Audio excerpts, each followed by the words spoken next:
It's a story we first brought you on City News this past weekend. A brothel opening in North York, but this one won't have women. Instead, customers can have sex with lifelike dolls. It sparked some outrage for those living in the community who say it has no business in their neighborhood.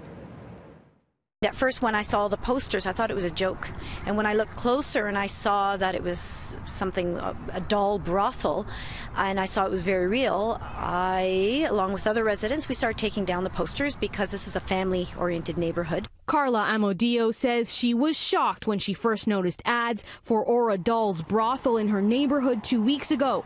The shop, set to open September 8th at this plaza near Sheppard and Yonge, says it will offer private rooms with high-tech silicone dolls designed for sex. To me, that type of business there doesn't belong. And, you know, we walk by there and we bike by there. There are several elementary schools in the neighborhood, too. Amodio lives down the street from the plaza, which also houses a dry cleaner and a nail salon. She's planning to start a petition and has already contacted her city councillor. And turns out she's not the only one concerned. No, I've had a lot of calls, mostly from parents, like, how do we explain this to our kids? Area Councillor John Fillion says he's already looking into city bylaws, including one he introduced nearly 20 years ago. It restricts sex retail shops in North York to industrial areas, but it's unclear if that bylaw is still on the books, and if it is, our city staff need to look at the wording and we'll see if that does the trick. If not, we'll have to come up with something else. Aura Doll's brothel says they are incorporated, though city officials tell us they don't have any sort of license with the city.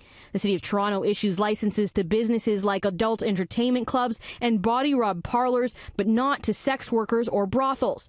A spokesperson for Aura Dolls tells City News it doesn't believe the company is breaking any laws. They say their service can benefit those suffering from social anxiety and help curb sex trafficking.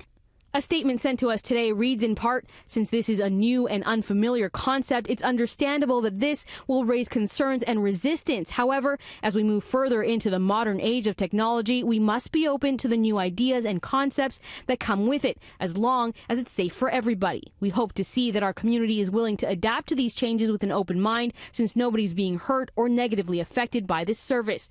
Of course, this will always be a controversial topic, but we believe that the positive attributes of this service immensely outweigh the negative ones. An activity might not be illegal, but you can control where it's located. There's nowhere I particularly want to see it, but it's the kind of thing people should do in their homes.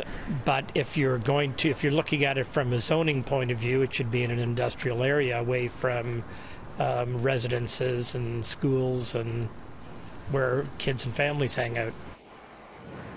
And Councillor Fillion says the plaza in question is also home to 2 other illegal businesses, a cannabis dispensary and an unlicensed body rub parlor. He says he'd like to see city staff and police enforce the law and get those shut down as well.